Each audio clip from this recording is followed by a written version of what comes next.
साथियों नमस्कार। आप सोच रहे होंगे कि नए साल में हम कहाँ चले गए और नया साल भी आपको हमने विश नहीं किया। कारण ये कि थोड़ा सा अस्वस्थ हो गए थे, तो वही 31 की रात से थोड़ा सा दिक्कत हो गई थी, तो इसीलिए वीडियो भी कोई नहीं आया। देर से ही सही, लेकिन आप सभी लोग स्वीकार कीजिए, हमारी तरफ से, हमारी पूरी टीम की तरफ से आप सभी को, आपके परिवार को नए साल की बहुत बहुत शुभकामनाएं। और हम तो ईश्वर से यही कामना करेंगे कि जो भी हमारे बच्चे पवित्रता के साथ पढ़ रहे हैं, इस 2021 में उनका सिलेक्शन अवश्य हो जाए। और एनटीपीसी का एग्जाम चल ही रहा है, कुछ लोग तो आप लोग में से इसी में निकल जाएंगे। साथ ही भी बहुत सारी वैकेंसी आने वाली हैं, लेखपाल आने वाला है, और इसीलिए हम हिंदी का भी वीडियो देने लगे हैं आप लोगों को। और एनटीपीसी की एग्जाम देखते हुए कुछ प्रैक्टिस करवा ही रहे थे, प्रैक्टिस की ओर चलते हैं। तो ज्यादा समय ना लेकर के पुनः एक बार नए साल की हार्दिक शुभकामनाएं, और चलते हैं प्रैक्टिस की ओर।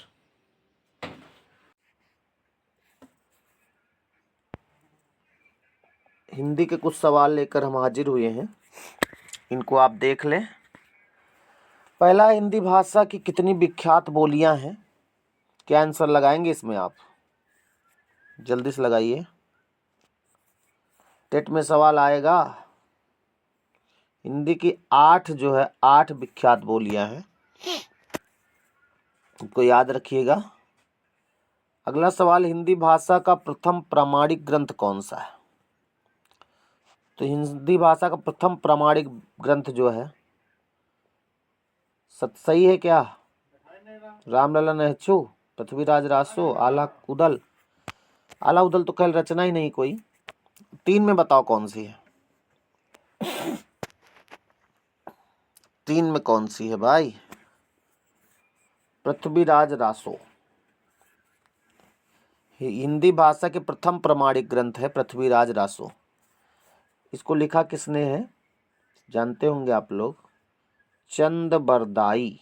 इसके रचनाकार चंद बरदाई हैं, चंद बरदाई। रासो ग्रंथ जितने भी हैं, पृथ्वीराज रासो, कुमार रासो, बीसल देव रासो, परमाल रासो, ये सबके रचनाकार याद करना पड़ेगा। तो चंद बरदाई जो महाकाव्य लिखा उन्होंने, ये पृथ्वीराज चौहान के जीवन चरित्र का वर्णन किया है इसमें। सबसे बड़ा महाकाव्य, सबसे प्रमाणित यही है। अगला सवाल है, निम्नलिखित में से कौन सा हिंदी साहित्य का काल विभाजन नहीं है? तो हिंदी साहित्य का काल विभाजन कोई एक विशेष इसमें नहीं है, लेकिन आधुनिक काल, भक्ति काल, रीति काल, संयुक्त काल। तो इसमें देखा जाए तो इसका काल विभाजन 4 तो हुए हैं, लेकिन संयुक्त काल नहीं है। आदिकाल है, आदिकाल जो है वो, जिसको आधुनिक आदिकाल इसमें है ही नहीं, तो इसका जो काल विभाजन हुआ है वो पहला आदिकाल, आदिकाल। इसका समय जो है बताया गया 650 ईस्वी से, 650 ईस्वी से 1350 तक, 1350 तक। उसके बाद फिर आदिकाल के बाद फिर पूर्व मध्यकाल है, पूर्व मध्यकाल। इसका समय जो है लिख लें आप, पूर्व मध्यकाल का समय जो इसको भक्ति काल भी कहा जाता है, 1350 से 1650, 1350 से 1650। ठीक। उसके बाद फिर अगला है उत्तर मध्यकाल, जिसको 1650 से 1850, 1650 से 1850 तक है। और उसके बाद फिर अगला जो है आधुनिक काल है। आधुनिक काल जो 1850 से आप जानते हो अब तक होगा। तो ये थोड़ा सा काल विभाजन था। तो इसमें देखा जाए संयुक्त काल नहीं होगा ना, संयुक्त काल नहीं, भक्ति काल, रीति काल और आधुनिक काल है। अगला सवाल देखते हैं, 9 नंबर सवाल देखा जाए। 9 नंबर सवाल, अच्छा 3 नंबर सवाल हो ना, चौथा देखना पड़, ये है चौथा, बीच में 9 10 आ गया है। चौथा करो जरा इसको, चौथे सवाल में क्या होगा? क्रियापरक व्याकरणिक कोट चिन्हित कीजिए।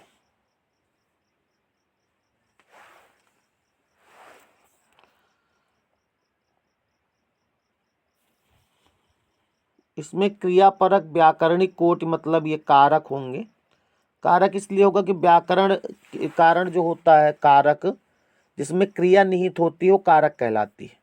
तो व्याकरण की वो कोड जिसमें क्रिया निहित हो तो वो कहलाएगा कारक। तो वही क्रियापरक कह रहा था।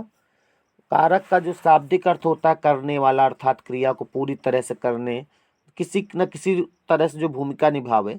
अपनी भाषा में बताते जब कोई क्रिया होती है तो उसका जो हेल्पर होते हैं वो कारक कहलाते हैं। कारक आप जानते हो 8 होते हैं, कर्ता, कर्म, करण, संप्रदान, अपादान, सब जानते हैं आप।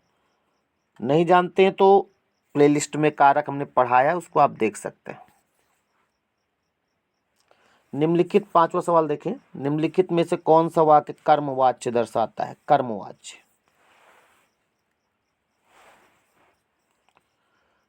राधा से चला नहीं जाता, ये तो भाववाच्य है भाई। जब ऐसा कोई हुआ तो भाववाच्य। मैं लेख लिखता हूं, कर्तवाच्य, कर्ता मेन। रमेश कपड़े धो रहा है, ये भी कर्तवाच्य है।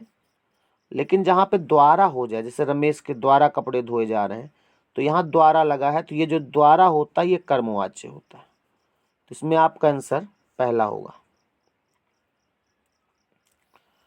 अगला सवाल देखो भाई, मूल अकर्मक धातुओं के साथ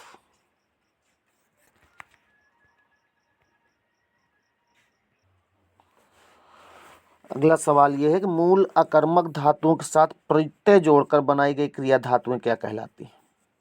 टिक लगाओ जरा, क्या लगाओगे भाई इसमें?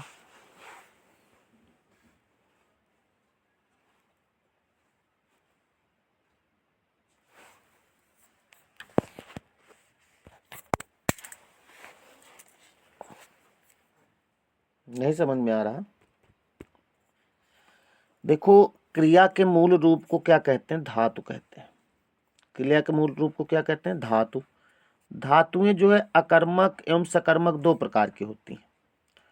तो मूल अकर्मक, इसमें कह रहा अकर्मक, मूल अकर्मक धातुओं के साथ जब प्रत्यय जोड़ा जाता है ना, तो उस जोड़कर सकर्मक एवं प्रेरणार्थक क्रियाएं बनाई जाती हैं। तो सकर्मक एवं प्रेरणार्थक, तो देखा जाए तो इसमें साधित सकर्मक धातु लिखा है, यही आंसर हो जाएगा। तो विकल्प में साधित सकर्मक धातु दिया है, यही आंसर हो जाएगा। 2 या 2 से अधिक धातुओं के संयोग से धातुएं जो बनती हैं उन्हें संयुक्त धातु कहते हैं। जो 2 क्रियाओं से मिलकर बनती है संयुक्त धातु कहते हैं उनको। ठीक है, तो अगला सवाल ये है, इसको करें आप। तो पढ़ा होगा पहले आपने। पूछ रहा कौन सा अलंकार विद्यमान है इसमें? तो एक शब्द की जहां आवृत्ति 1 से अधिक बार होती है, आप जानते हो वहां पर यमक अलंकार होता है। और इसका कनक कनक ते 100 गुण, वो सारंग ले सारंग चलो सारंग पहुंचो जाए, सारंग जब सारंग लखे हो तो सारंग छूटो जाए। इसी तरह सारंग के यहाँ पे जो सारंग शब्द है कई बार आया है, इसके अर्थ अलग अलग हैं, तो यमक होगा इसमें। जुगुप्सा, अगला सवाल है, जुगुप्सा का स्थायी भाव किस रस से संबंधित है?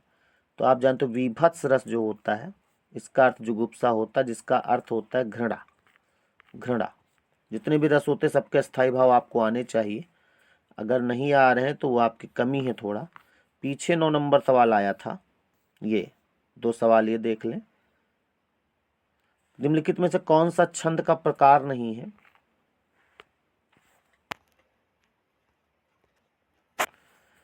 दृष्टांत, यही नहीं है दृष्टांत। दृष्टांत जो होता है ना वो अलंकार होता है। दृष्टांत अलंकार होता है।